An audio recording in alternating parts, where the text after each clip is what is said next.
Okay, this video is on primary chord progressions. So I'm assuming that at this point you will have already watched the triads and inversion video, and you'll watch the first video on primary chords. And now this will put the two of those together to show you how do we normally see the primary chords when we're first learning about them in our piano books, or when we're playing scales and we see the cadence patterns. I've already drawn the three primary chords for C major. Here's our staff. We're no sharps or flats, so we're in the key of C major. And we've got the three primary chords drawn here. The first chord, of course, in the key of C major is the C chord. So our one chord is a C chord. You have the interval of fourth. Our four chord is an F chord. And our five chord is a G chord. Now, if you don't know how I found that or how I figured that out, then you need to go back and watch the first video on primary chords. Now, on the G chord, a lot of times you'll see this little 7 written beside it. You'll have a 5, the Roman numeral V, which means 5, and you'll see a 7 beside it. Instead of a plain 5 chord, we have what's called a 5-7 chord. 7 tells you the quality of the chord. Chords can be major, minor, augmented, diminished. Those are different qualities of the chord. They can also be a 7 chord. So we can say it's a G7 chord. Well, how do we make a major chord a 7 chord? Well, we simply add a 7th to that chord. So if you have a G major chord here, and I want to make it a G7 chord, I just take the G major chord and I add an interval of a 7th above the G. So a 7th above a G is an F. So that would be a G7 chord.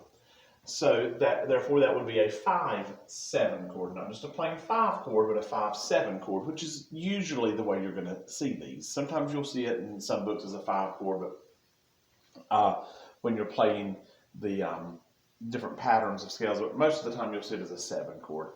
So a 5-7 chord.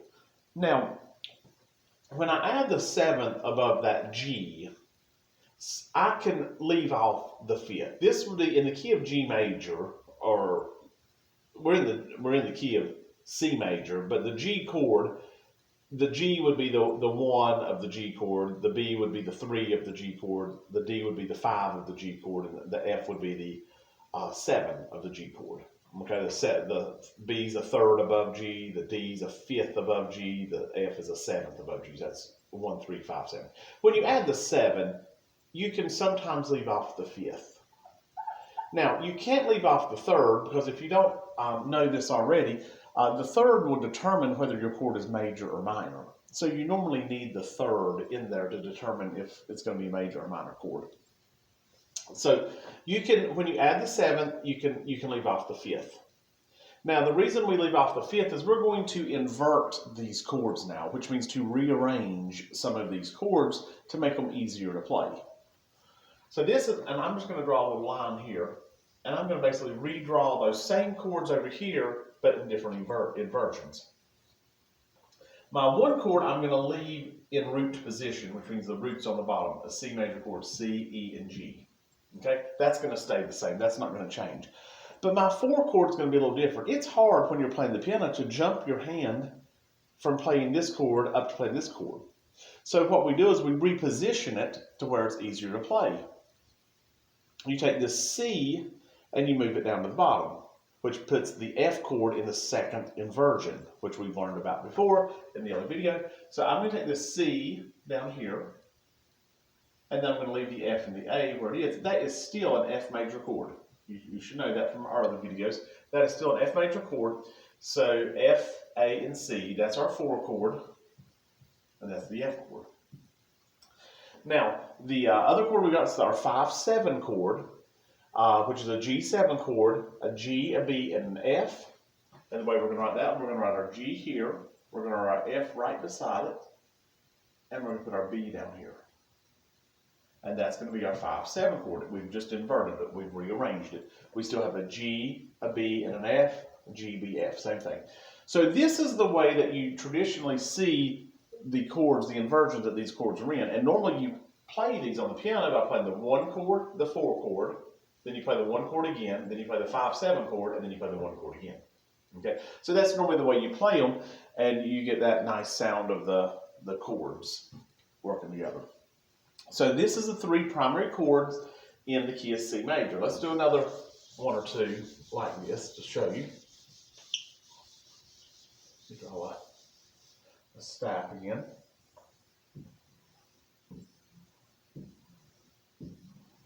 All right, so here's a bass clef staff. We'll do G major next. Okay, we're going to put an F sharp in the key signature to show that we're in the key of G major. I'm going to draw my 1 chord, which is my G chord. So remember, if you're in the key of G major, your 1 chord is going to be a G major chord. Now, for my 4 chord, I'm going to go up a 4th. I'm going to go up an interval of 4th in the G, and that's going to be a C major chord. So my 4 chord is going to be a C major chord. So I'm going to start on middle C. This is going to get a little high here, but C, E, and G. Okay, that's the 4 chord. And just in case you're not real comfortable with these notes, I'm just going to G. Let's try that a little better than that so you can read it. G, E, and of course you should know this is middle C. And then our 5 chord, we're in the key of G major, so a 5th above G would be a D. So I'm going to go up here, I'm going to write a D, an F, and an A. Okay, and that's our 5 chord, is our D chord. Now, but remember, most of the time, instead of having a plain 5 chord, we want a 5/7 chord. So if I want to turn this into a 5/7 chord, I'll have to make it a D7 chord. Well, there's my D chord, D, F sharp, and A. I would just add the next lineup. Now that's really, you normally don't see ledger lines that high up in music, but this is a D, this is the F, and in this case it's the F sharp because there's a sharp in our key signature. So I'll just put that in there so we remember it. And then this is an A, and then a 7th above D is a C. So there is our D7 chord.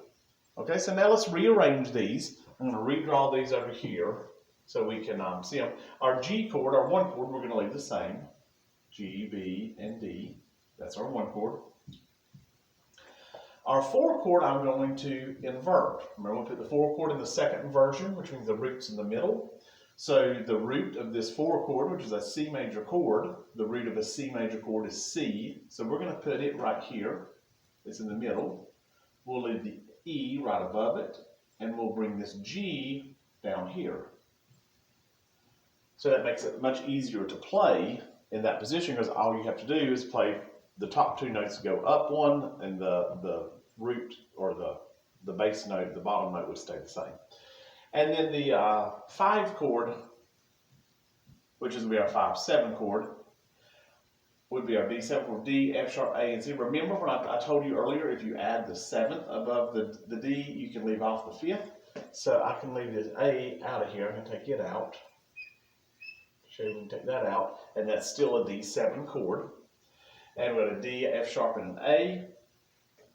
So what we're going to do is we're going to, a D, F sharp, and a C. So we're going to bring our F sharp down here. And then we're going to keep our C and our D right here. We're going to put the C there and the D kind of right there. And I'll put a little sharp sign there just to remind you that's going to be an F sharp. And there, it's not hard to get from this chord, to this chord. Really, the way you play these normally is the 1 chord, the 4 chord, then you play the 1 chord again, and then the 5/7 chord, and then back to the 1 chord. So from this chord to play this chord is not a difficult transition at all, because your thumb would stay right there on the D. You would move the B up to the C. So it's much easier to play these when you put them in these inversions, and that's the way they're traditionally played. All right, let's do one more.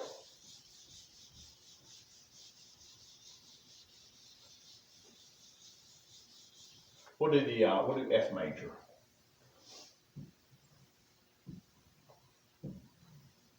So F major, we're gonna put our bass clefs sign. I'm going to put a B flat down here, so it's going to keep F major. Why don't you pause the video now, take a sheet of paper, and draw you a little staff on here and see if you can figure out what the F major chords are going to be. See if you can figure out the F primary chords and write them in their correct inversions. So you pause the video now. Okay, so now let's go back and see if we come up with the same thing. The one chord in the key of F major, of course, is going to be an F chord. If you go up a fourth from F, the fourth from F is going to be a C. Next is going to be a B flat. Okay, and then if you go up a fifth from F is going to be our C. Okay, that's be C. Now, we're not going to want a plain 5 chord, we're going to want a 5-7 chord, so we're going to want a C7 chord. So our three primary chords in the key of F major is going to be an F chord, a B flat chord, and a C7 chord.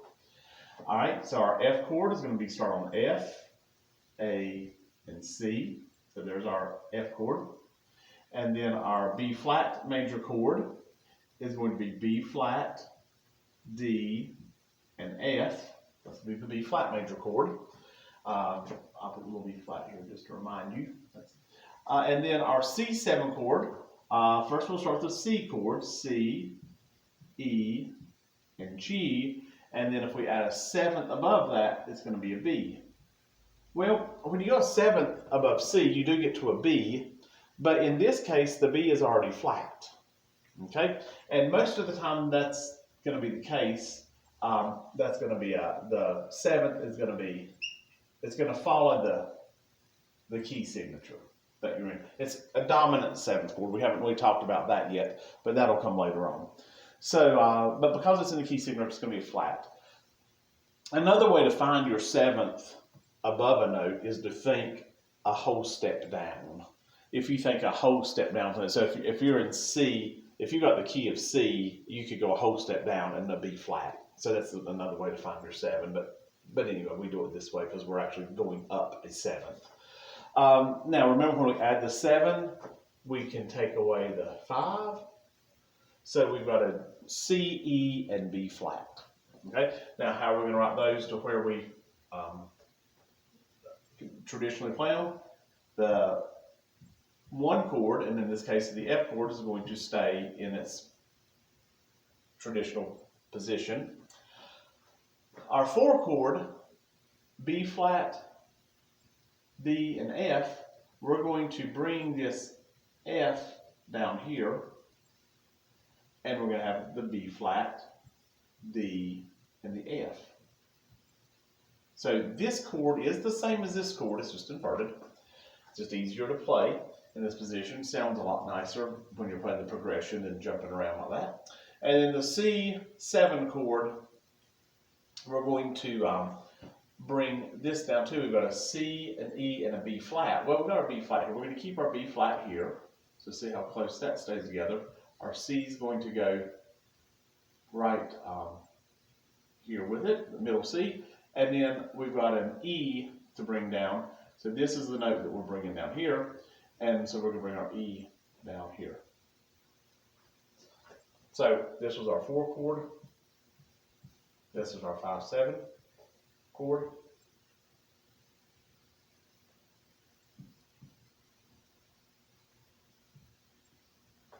So that's what you should have come up with if you tried to write those on your own. So, so basically you just add the 7th above the whatever your 5 chord is, and then you rearrange the 4 chord in the second version, and then you rearrange the 5-7 chord to get your chords in the proper position. And when you play these, you generally play the 1 chord, then you play the 4 chord, then you play the 1 chord again, and then you play the 5-7 chord, and then you play the 1 chord again.